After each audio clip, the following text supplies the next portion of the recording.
What is up, ladies and genitals? Four Eyes in here, coming at you, coming through. Welcome back to the channel. Today I will be showing you what a 2.0 KD lobby really looks like. For reference, I have been playing Call of Duty since the first Modern Warfare back in 2008. Up until now, I have reached Master's Division in Black Ops Cold War and has hovered around Iridescent and Crimson 3 in the most recent Call of Duties. The gameplay you are watching is from the first few days of Black Ops 6's release, and it's just me leveling up normally while at the same time trying to get headshots for the Dark Matter grind. I was only level 44 at the time, but as you can see, we are already going against people who are no life prestige. This is what it's really like playing in high elo pub matches. It's not dropping nukes left and right, using the best class setups and making YouTube videos with a thumbnail like you're choking on a $1 hot dog from Costco. It's just pure sweat. You get to see in the beginning where we just dominate the other team, where we have all this momentum that should just carry us throughout the match, but no, the game starts implementing the algorithm where it just starts nerfing people in real time with skill-based damage, aim resist, and the list goes on and on to make the match more competitive. You will see other flaws like the broken perks and spawns. There is no best class setup that will magically get you a nuke. Can they help? Yes, but the most important thing in actually getting a nuke is the lobby. If you're in the right lobby, you can drop a nuke with the HE1, and I am not exaggerating. You can use the most broken class setup, but if you go against Optic Gaming using pistols, you would still probably get smoked because the skill gap is that wide. If professional Call of Duty players aren't dropping nukes on a daily basis, that should tell you that that is not a normal thing to do. I understand the implementation of SBMM in ranked play, but for casual public matches it makes no sense. Camo challenges become way more difficult to complete. My eyes were literally twitching because I was going to turn into the Incredible Hulk when I was doing challenges for the baseball bat, HE1, and getting headshots for the snipers and the goblin. It was definitely a frustrating experience. Gameplay wise, it's equally as frustrating because every peek is punished. If you miss a single bullet, you will get deleted, and everyone is playing like they are Spider-Man on crack. It's fun once in a while, but when this experience is the norm, the game begins to feel more like a chore rather than having fun. At the end of this match, one of my teammates expresses himself by trash talking the other team when this was just supposed to be a casual public match. It has him feeling like we just played a tournament. SBMM and EOMM needs to be how it was in the past because it has honestly killed multiple Call of Duty titles that had so much potential. At this point, I encourage everyone to VPN, reverse boost, 2-box, do whatever you need to do so Activision can make a change. Maybe if there are enough people who do this, they can pub stomp lobbies they are not supposed to be in to make the algorithm change. This would show Activision that their matchmaking, which protects certain players, actually makes it easier to find and pub stomp them. So while you are watching the gameplay, let me break down my thoughts on skill-based matchmaking and engagement-optimized matchmaking. First up, let's talk about skill-based matchmaking, or SBMM. This system aims to match players of similar skill levels, so whether you're a veteran player or a casual gamer, the game tries to pair you up with others of your caliber. On one hand, this creates an environment where players can improve their skills over time, learning from each match without getting steamrolled. It encourages fair competition, but does it come with downsides? Let's take a look. Starting off with the positives, SBMM aims to create balanced matches, which means players get to face opponents of similar skill, leading to closer and more exciting games. For example, it would be like if we are doing martial arts, it would be a white belt versus a white belt instead of a white belt who went up against a black belt that would get mauled in their first match. This system gives players the chance to face challenging opponents, pushing them to learn new techniques and strategies. When players feel they can compete fairly, they're more likely to stick around and keep playing, increasing player retention. But not everything is roses in the world of SBMM. Let's move on to the negatives. Casual players often find themselves matched against skilled opponents, leading to frustration rather than fun. It can turn a chill gaming session into a sweat fest. With all those tiers and skills to consider, finding perfectly matched players can sometimes lead to longer waits in the lobby. Instead of finding a person with the best connection, the system is trying to find the best player to place in the lobby, and it takes into consideration their stats, play style, and recent performances, which is why lobbies began to disband during Modern Warfare 2019 up until now. Some players might feel stressed about performing well every match, leading to burnout rather than enjoyment.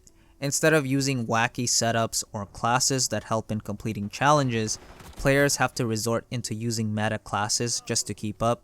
Now let's switch gears and take a look at Engagement Optimized Matchmaking, or EOMM.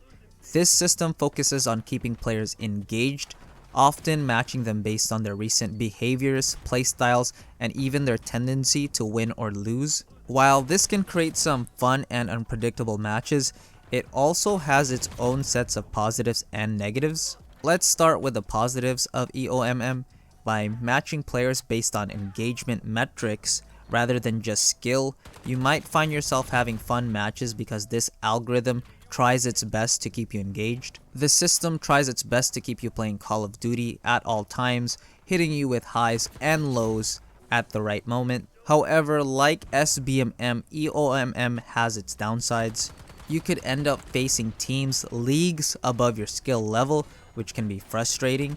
If players are matched this way, it could lead to stagnation because you don't really know if you are improving or if the algorithm is just trying to throw you a life preserver to stay on the game.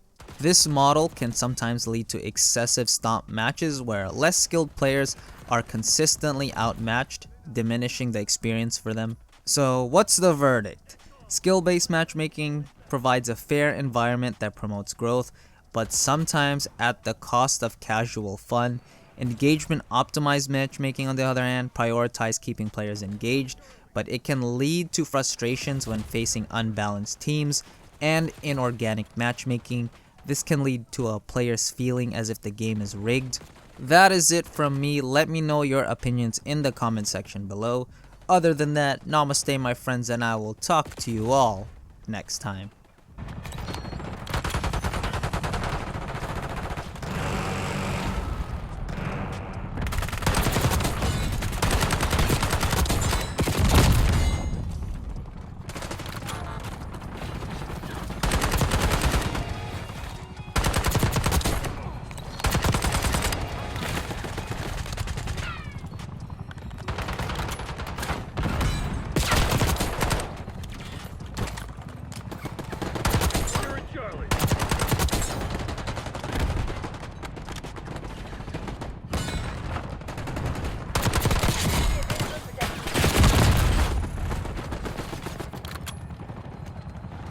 Bravo underway.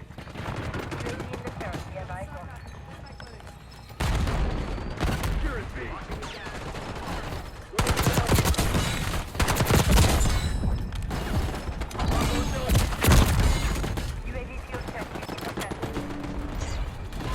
Losing B.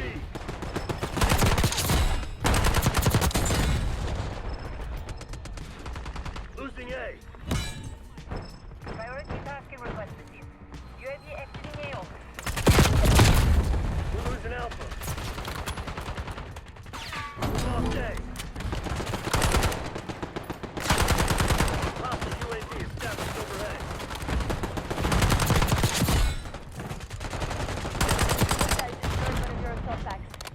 Securing Alpha.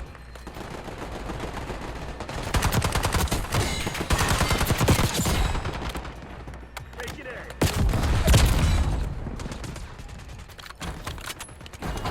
Down A.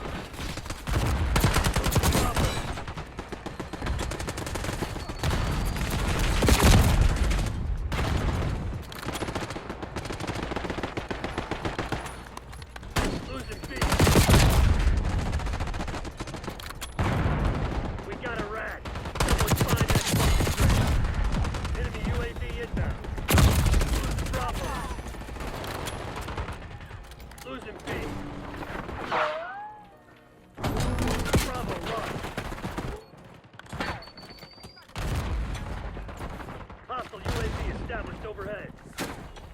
Bravo is on.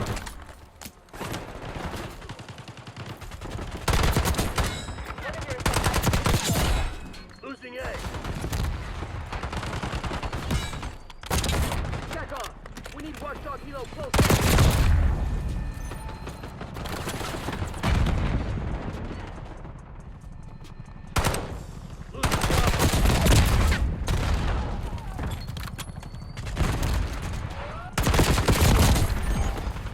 Enemy UAV inbound. Losing B. No medals in second place. Crush those dirtbags. Lost B. Securing C. We're losing Alpha. Control Bravo. Charlie secured. Losing A. Enemy HARP operational above. Hostile UAV established overhead.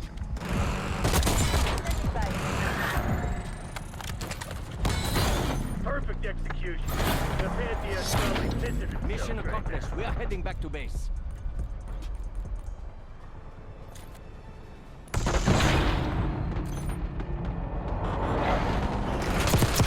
Imagine being perceived as still losing. Fine. Y'all niggas ass. 41 and 42, boy. Go find some other shit, boy. You suck.